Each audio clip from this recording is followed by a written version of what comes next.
somebody to lean on. Put your body next to mine and dream on. I've been fobbed off and I've been fooled. I've been robbed and ridiculed. Daycare centers and night schools handle me with care.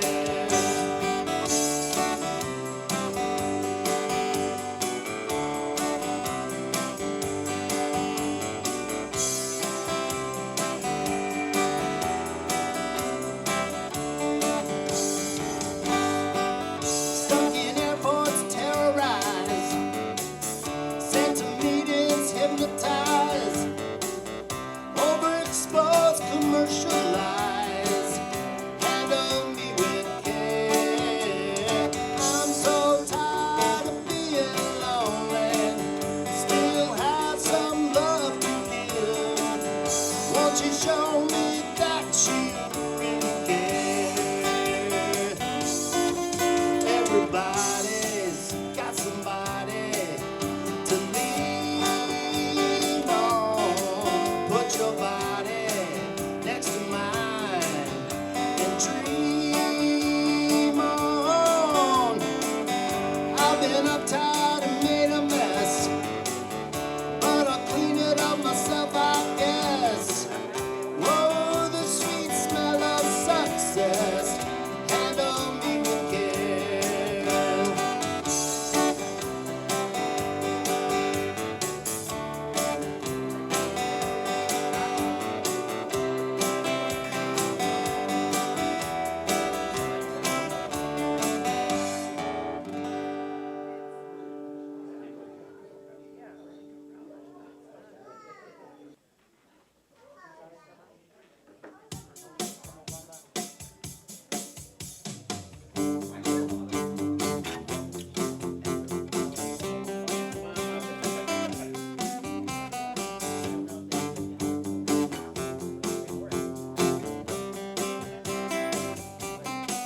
Can you hear them talking about us, telling lies? Well, that's no surprise. Can you see them, see right through them? They have no shields, no secrets to reveal. It doesn't matter what they say, it doesn't matter anyway. Our lips are sealed. There's a weapon that we must use in our defense. Silence. When you look at them, look right through them. That's when they disappear, that's when we'll be feared. It doesn't matter what they say in the jealous games that people play. Our lips are sealed. Pay no mind to what they say, doesn't matter anyway. Our lips are sealed.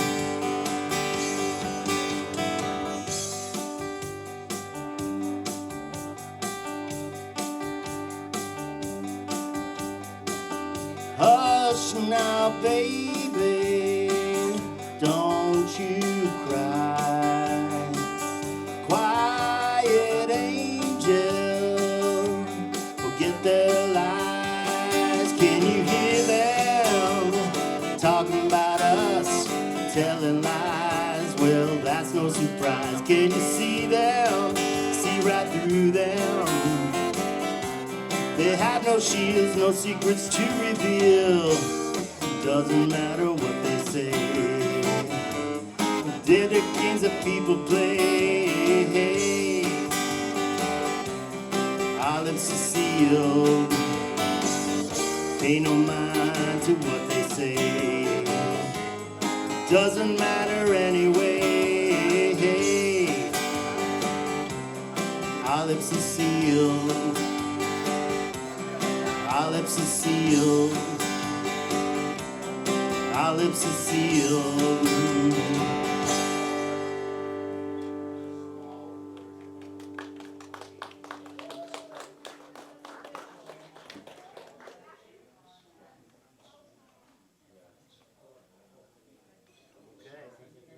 All right, thanks. I'll be back.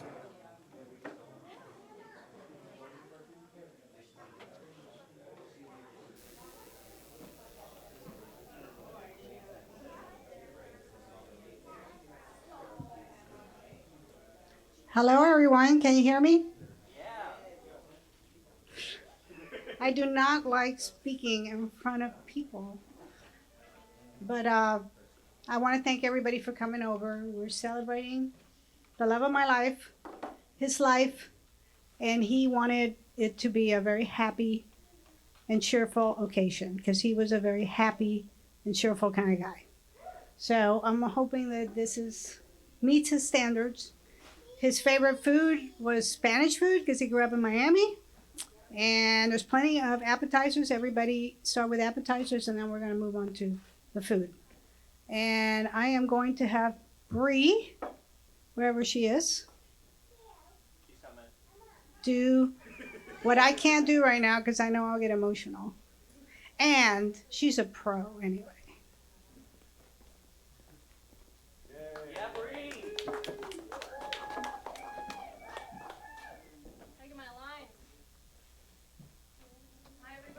Hi, everybody. I'm Bree. If you don't know me, I'm Yolanda's daughter, and the reason that her and Paul ever got together. When my mom started dating again, she decided to let me go on all of her first dates because she has sometimes questionable taste in men. And I picked Paul out of all of them because he was such a sweetheart, and he was really, really kind to her. And that's what she deserved the most. I'm not as short as my mom. Okay. So this is Paul's eulogy, written by my mother. So this is her voice. I'm just speaking it. Paul was born in Hialeah, Florida, the youngest of 3 brothers and a sister. Family was important to Paul, and he fondly remembered sitting at the dinner table sharing stories. Food was always an emotional part of his being. At just 18, he followed his sister's footsteps and became a motorman police officer.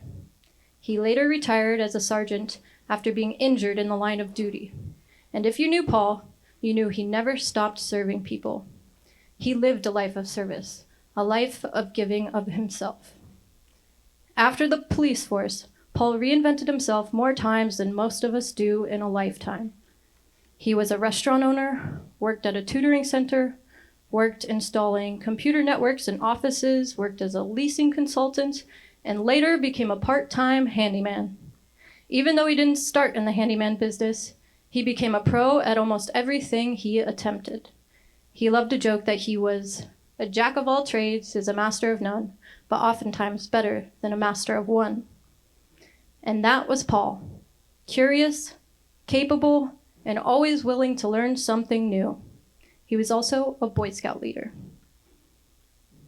From Paul's previous marriage, he had his son Tristan and 2 stepsons, whom he loved and raised as his own. And from me, he gained 3 more stepchildren, and he loved them just the same. Paul didn't believe in stepchildren.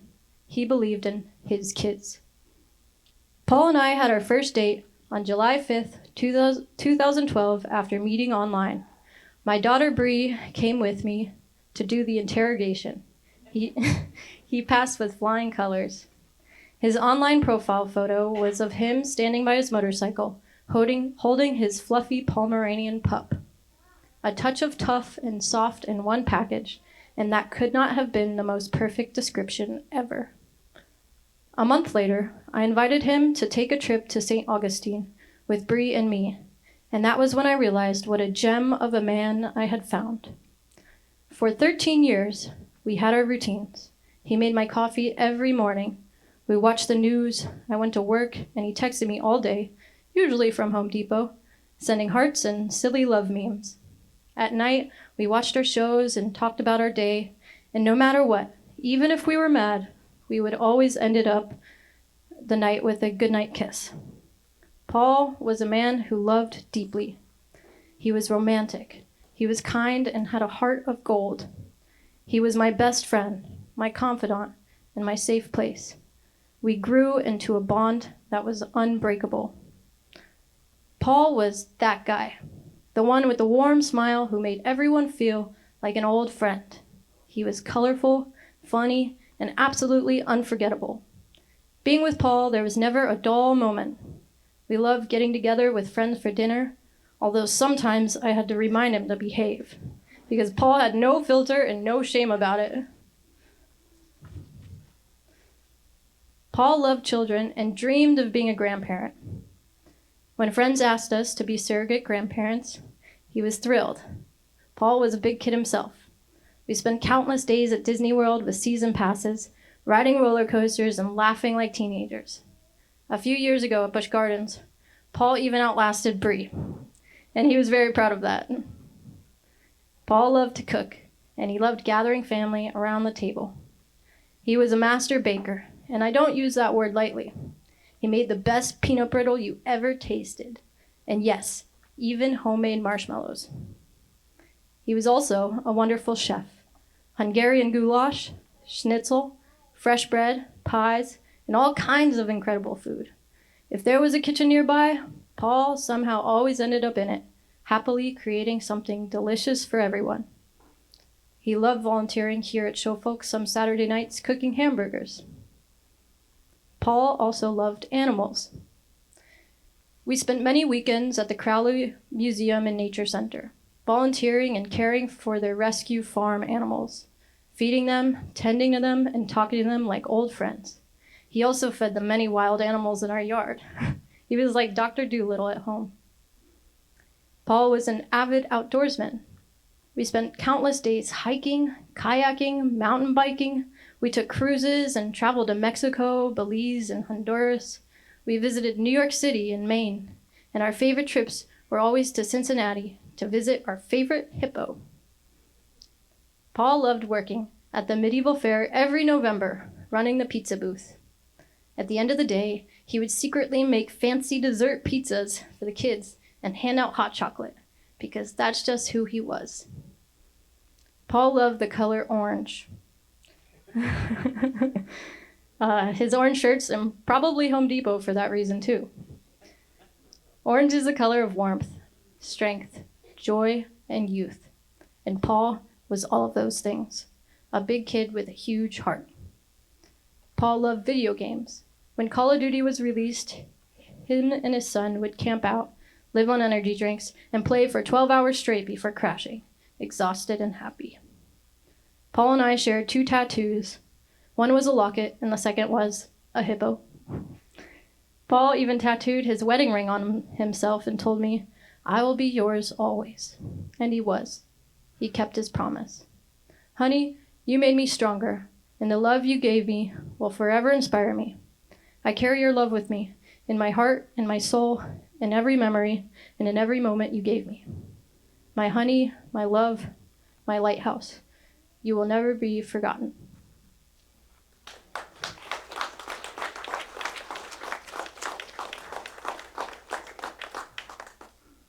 What? I want to share one funny story that I will remember for the rest of my life. One time when I was visiting my mom and Paul, Paul came up to me one day and he was like, I see TV commercials and they're talking about this medical marijuana. He's like, "I really like to try that." He's like, "Do you think you could find me some marijuana and smoke with me?" And as a young pot smoker, I was thrilled. I was like, "Yes, of course I can." So I found the strongest weed I could. And we sat down in the yard and I rolled a joint and we smoked it. He said he didn't feel anything. I was like, okay. Instead of waiting to let that sink in, I was like, let's smoke a bowl. And we did that too. And he still didn't feel anything. So I was like, let's smoke another joint. And so we did. And then he started feeling something. He was sitting in his chair and he's like, "Oh, I feel like I'm floating in clouds. This is great." And then he was like, "I can't move my body." he's like, started getting a little nervous. I'm like, it's okay, just calm down, just write it out, like everything's chill. And he's like, no, I can't move my body. And then he started freaking out a little bit. By a little bit, I mean a lot of bit. And I was like, okay, let's just get you to a bed and lay you down and you're gonna be fine. And he's like, no. He's like, you need to call the ambulance. And I really tried to not let that happen because my mom didn't know what we were doing and she would have been really mad if she found out. But he insisted that I call the ambulance. He was freaking out a lot, so I did. Maybe the neighbors might have seen when that ambulance showed up. Yeah, so I called the ambulance. It was a whole show, big sirens. Some of the neighbors came out. Were taking videos, actually. And he was happy. He was happy that he got to go to the hospital because he loves the hospital. He loves being treated like a little princess and getting fed hospital food. He loves it all. So he was happy. My mom, not so much. He had such a good attitude about it. And he was really happy that he tried it.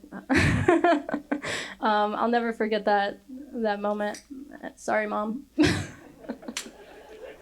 If anybody else has any funny or interesting stories or just memories about Paul that they would like to share, you may go right ahead. Thank you.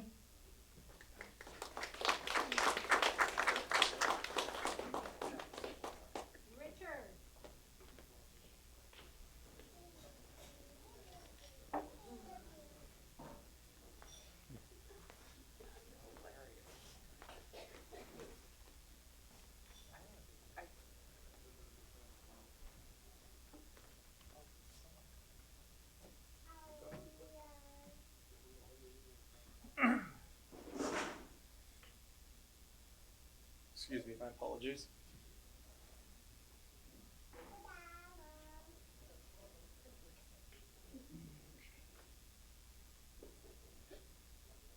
Okay, this is a toast to Paul. No, we're not doing the toast. Oh, we're not? Share any memories. Well, the man was hard to get to stay angry. So I'd be working with him and moving his stuff around. And he'd get mad. He'd get upset, but it'd be over in 2 minutes, which I couldn't understand personally because I would hold a grudge, but he was always smiling or making some happy. So, yeah. He was fun to work with. Very easygoing type of guy. Very nice man. That's one thing I noticed. He was always very kind. And if anybody needed help, he would go out and help them. So that's what I know of Paul.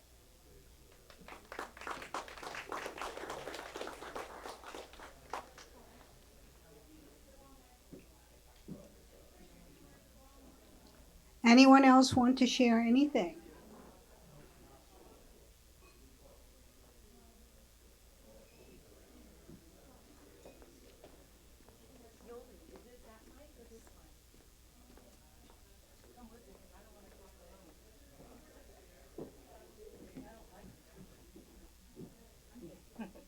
Hi, everybody. My name is Tosca. I worked together with Paul for about 5 or 6 years. I'm going to read some thoughts I put together. Paul and I worked together for about 5 or 6 years. What we had was more than a work relationship. He was my friend. We talked on the phone every single day. Paul was the handyman for the company, but really he was the handyman and my true friend. When I would call him with an issue, sometimes before I even finished explaining the problem, what he had to repair, he would say, "Don't worry, I got it." And he always did. Later, when I called him back to check to see if the job was done, I loved it when he would say, "Happiness obtained." Do you remember that? Okay. Happiness obtained. That was Paul. Calm, capable, steady, and quietly proud, helping others. He didn't pretend to know everything, but what he did have was one of the kindest hearts I've ever known. He showed up, he cared, and he made people feel taken care of. One of my favorite things was asking him, "So where are you going this weekend with Yoli?" Because for sure they were traveling somewhere to an Airbnb or the zoo. Let's see. No matter how busy life was, they always made time for each other.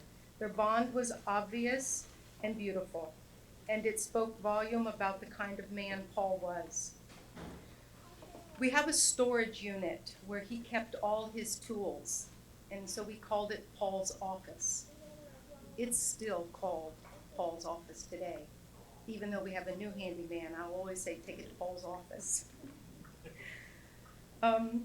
Paul is deeply missed by me and by all of us, and everybody whose life was made easier, lighter, and better simply because Paul was a part of it. Paul mattered. He was special, and he never will be forgotten. Thank you, Paul, for all the happiness obtained because of you.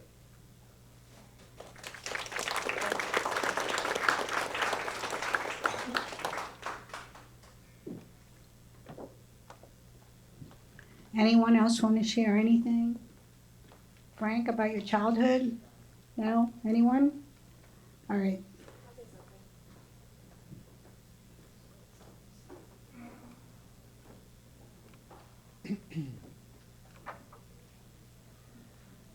I met Paul, I want to say 4 years ago. And the moment that he met my kids, he connected with them very deeply. And especially my son, Roper. And I oftentimes messaged him a lot about advice, and he always gave me really, really good advice. And I'm going to miss our memories with him, but we're going to continue those memories with Yolanda because she's a great person as well. And he was a really, really good person. I wish I had known him longer. But he will be missed, and we love him very much.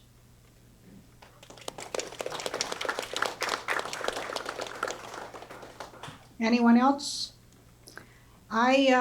Paul was a juror in a trial that was somewhat known, so because of that, he did a lot of interviews on YouTube. So I did a few little clips of him explaining a little bit about himself. So I thought it would be kind of neat to hear it from the man himself about where he grew up and the kind of guy he was. So I'm going to play that in 1 second when I go back to my command center.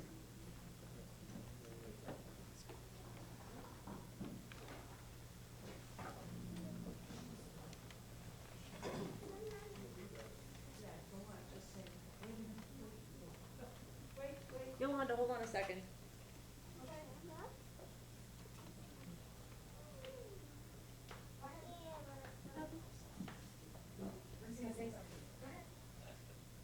Hi everyone, sorry about that.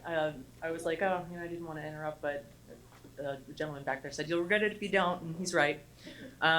Paul he was just always such a wonderful person. He was one of the biggest supporters of when I became a taxidermist, and nobody was more excited to hear about what I was working on and where I was going. And when I had moved out to Reno to work for like one of the biggest taxidermists really in the world, he was there and he wanted to know it all. He wanted to know if he could get me something for like if I needed supplies or tools or something. Like my mother, my father, nobody has been more supportive and like just made me feel so accepted and loved. And like that is what I'm going to carry with me about Paul for the rest of my life. And I hope, that I can tell that he's obviously touched a lot of you the same exact way that he truly cares, and you can just feel it seep into your heart. And he's just filled a really, really wonderful part of me that like really helped me continue when I thought that, maybe it wasn't worth it. And I think of Paul and how much, he's definitely watching what I'm still doing. So I'm still doing it, and I just, I'll always thank Paul for that love and support. Thanks. And in honor of Paul loved all animals. He loved possums. Oh yeah, I wore my possum shirt. It's got a lot of possums on it, and a weird mama, and ticks, and roaches, and garbage, and fish bones. He literally would put food out for our possums. We named them. There was Posse, Rocky the raccoon. We had a ton of birds, and so he was very much an advocate for all animals. So it was perfect. Thank you.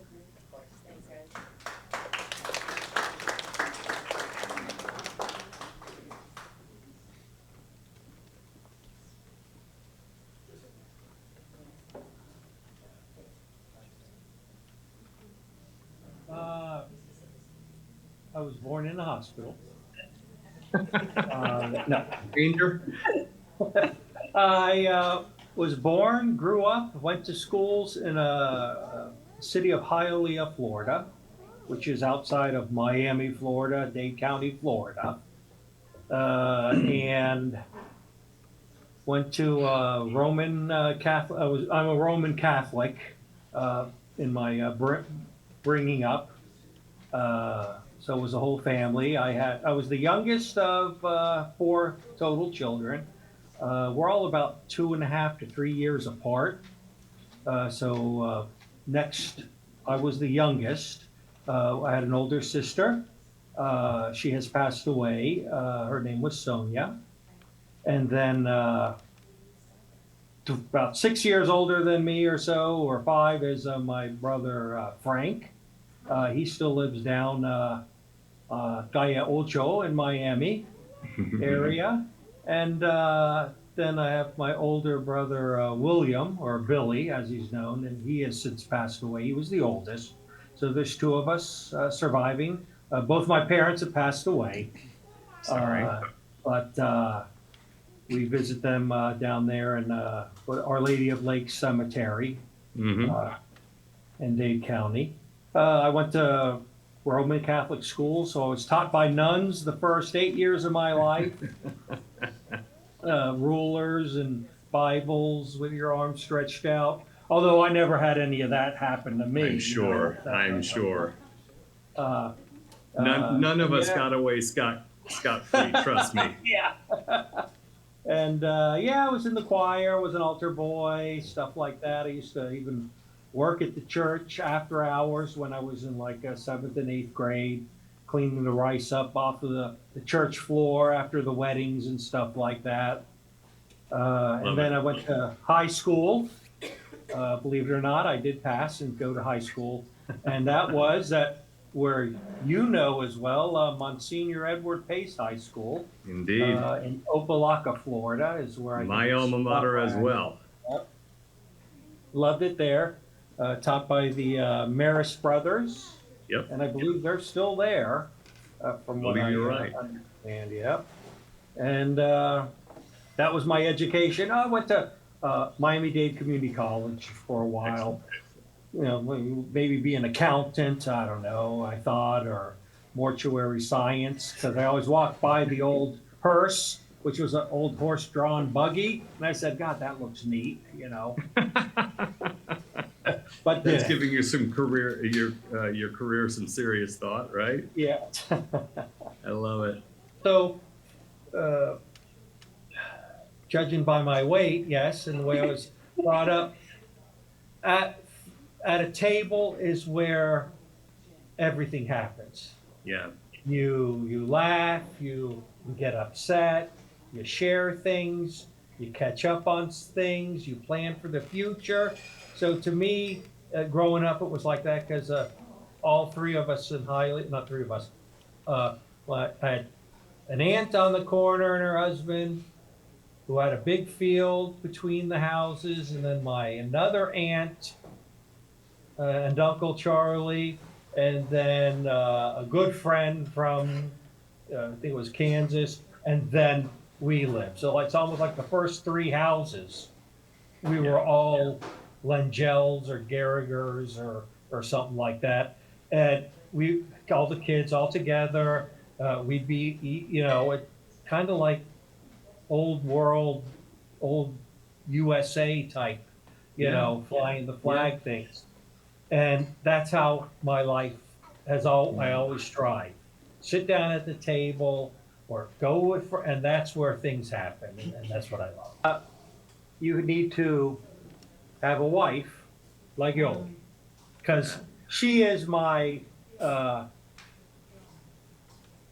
behind every great man is a greater woman type thing. Yeah. That and a frying pan. Right. Well, Right. we,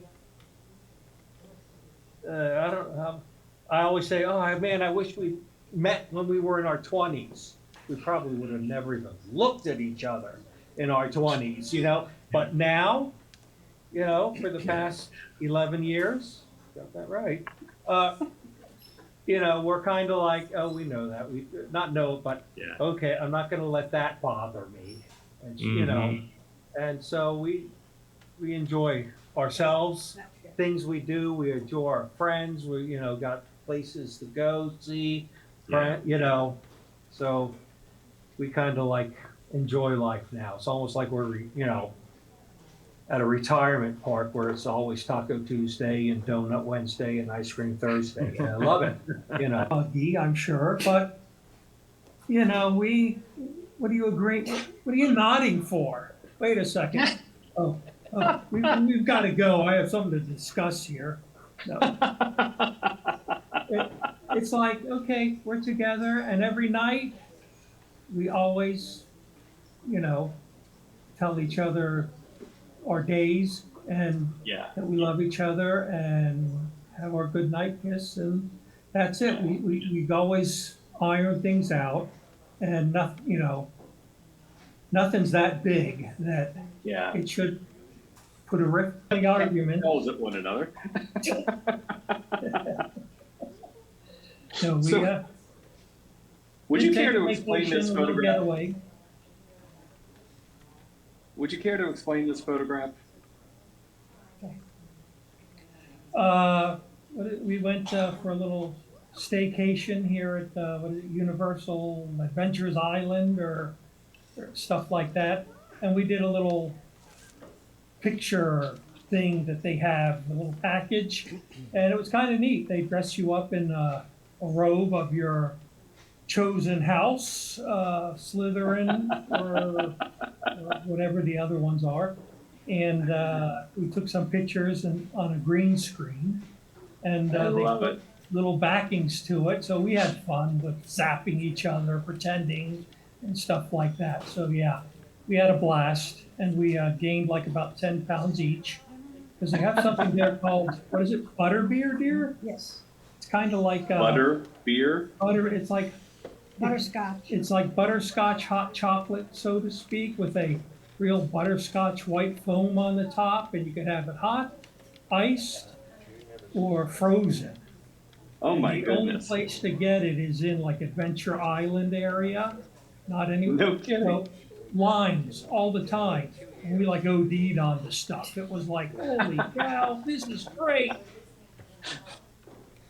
I love this. Yeah. Ergo Yes. Iron Fit. Paul needs the t-shirt that says, my mind thinks I'm 12, my body thinks my mind is an idiot. that he does. We had a Oh, blast. We goodness. were like two kids at Universal. We really enjoyed it. That Guy Fieri wishes that he had Paul's hair. Yeah, I know, it's looking a little raggedy. It's time to dye it white again and let it grow out. I do that in the spring, so maybe next time you see me, I'll have a different, I'll look white and weird instead of just weird. So funny. Gothic Brina really sums it up. Paul and Yoli are big kids at heart. Oh, Yes, yeah. yes, we do enjoy having a lot of fun. Life Good is for too you. short. Amen to that.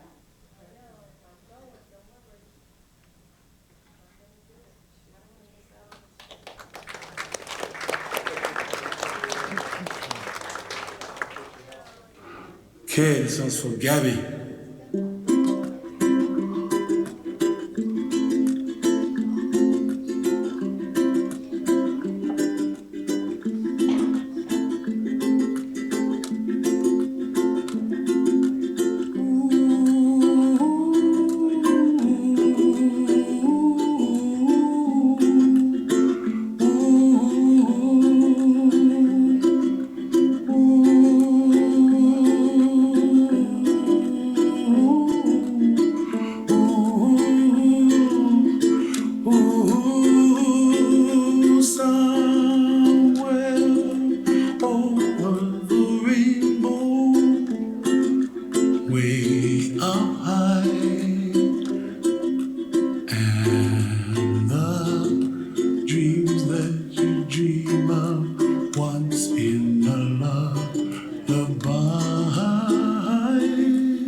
dreams that you dream of, dreams really do come true.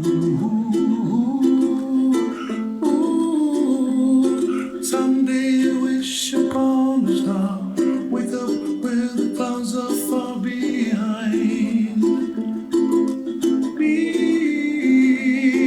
where trouble melts like lemon drops, high above the chimney top. That's where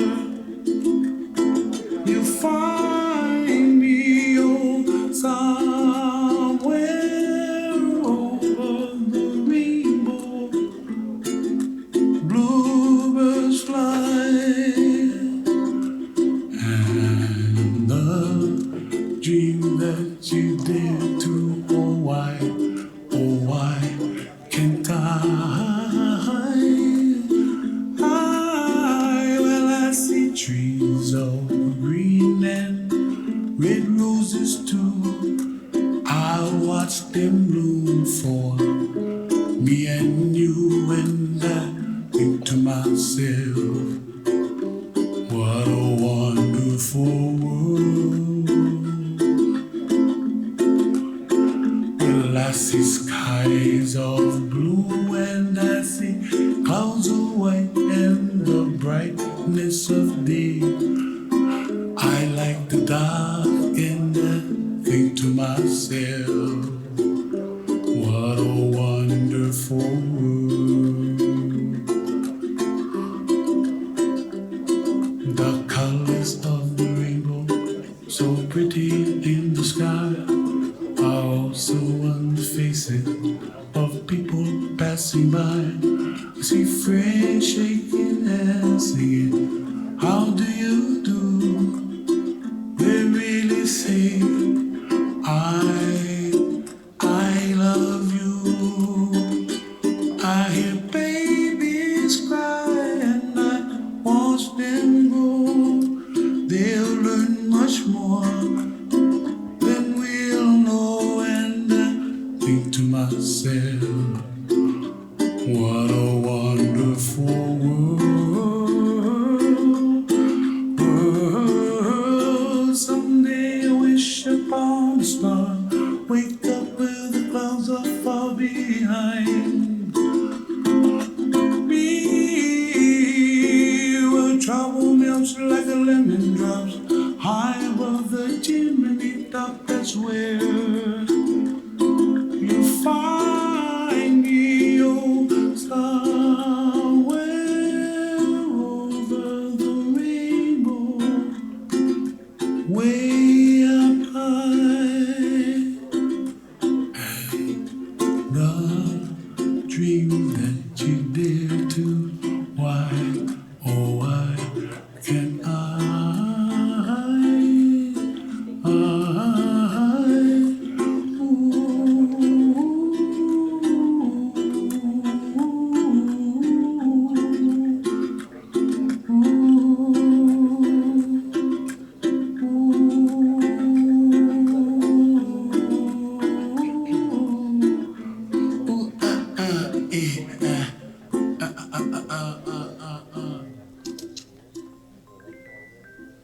Oh, my love, my darling, I've hungered for your touch a long, lonely time.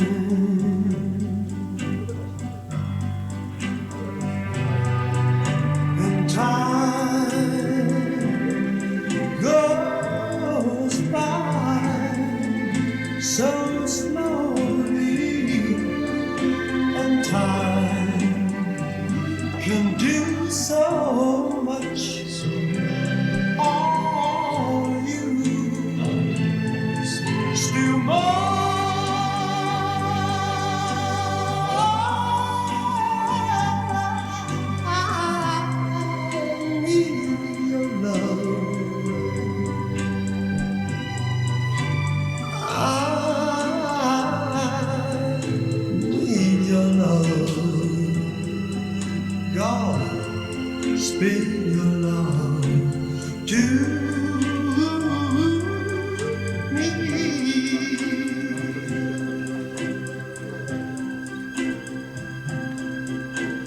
Lonely rivers flow to the sea, to the sea, to the open arms of the sea. Yeah. Lonely riverside, wait for me, wait for me. I'll be coming home, wait for me. Whoa, my love, my darling, I'm hungry for your love. Oh, Lord, I'm tired.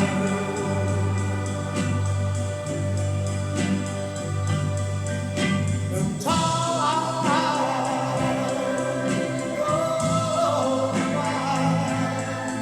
So slowly, when time can do so much for you.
If I had only known the last time would be the last time, I would have put off all the things I had to do.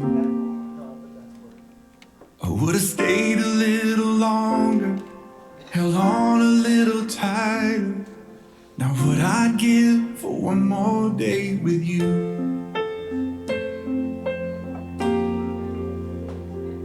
Cause there's a wound here in my heart where something's missing, and they tell me that it's gonna heal with time. But I know you're in a place where all your wounds have been erased, and knowing yours are healed is healing mine. The only scars in heaven that won't belong to me and you. There'll be no such thing as broken, and all the old will be made new. And the thought that makes me smile now, even as the tears fall down, is that the only scars in heaven are on the hands that hold you now.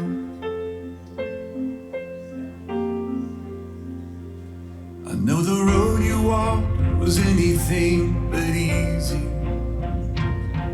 You picked up your share of scars along the way.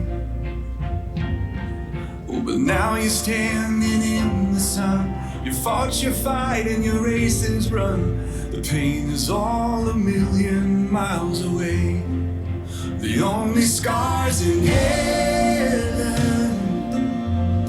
that won't belong to me and you. There'll be no such thing as broken, and all the old will be made new. And the thought that makes me smile now, even as the tears fall down,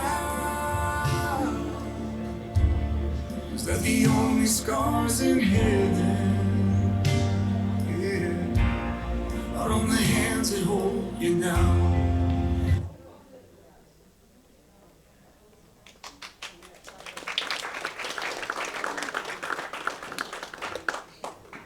Well, that was very beautiful. Mom, I think you did a great job at showcasing his personality in life. Thank you, everybody, for coming. It's time to eat now. Paul loved to eat, so please eat as much as you possibly can because we have a lot of food. Joe, would you please read or say the prayer for us? Come on up. Let me come up front. Yes, please.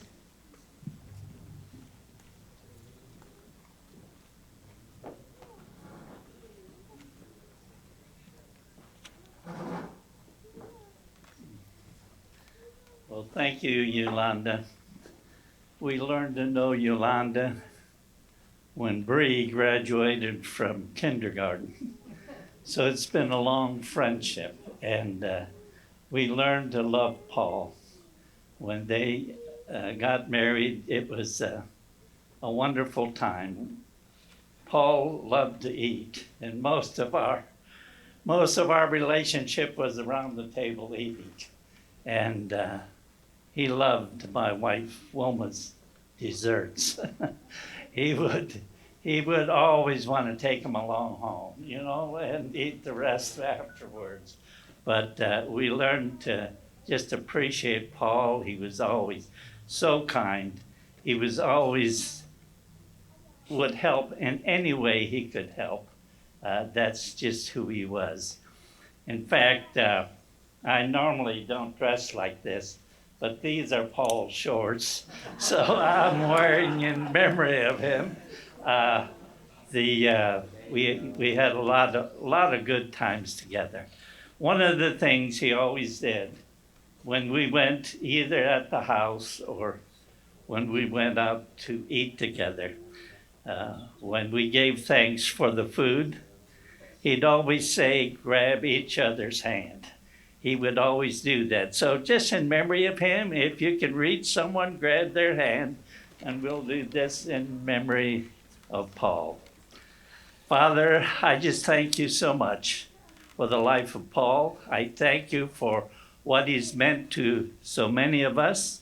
I pray that you would just bless Yolanda and the family, Bree. I pray that you would just give them the strength to be able to go on with life, even though he's left a great hole in their life. And so, Father, I just thank you for that. Bless them in a special way. I pray and give you thanks tonight for the food. I pray you would bless our fellowship together, and may we give you praise. In Jesus' name I pray. Amen.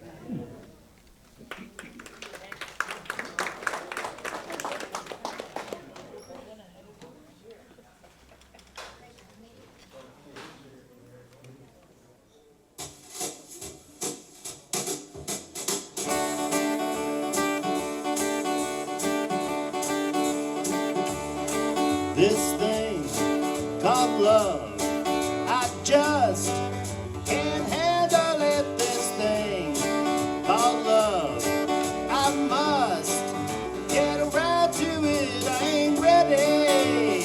Crazy little thing called love.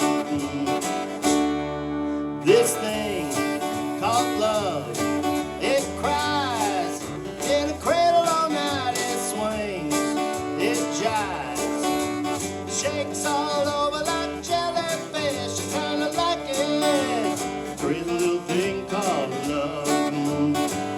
There goes my baby. She knows how to rock and roll. She drives me crazy.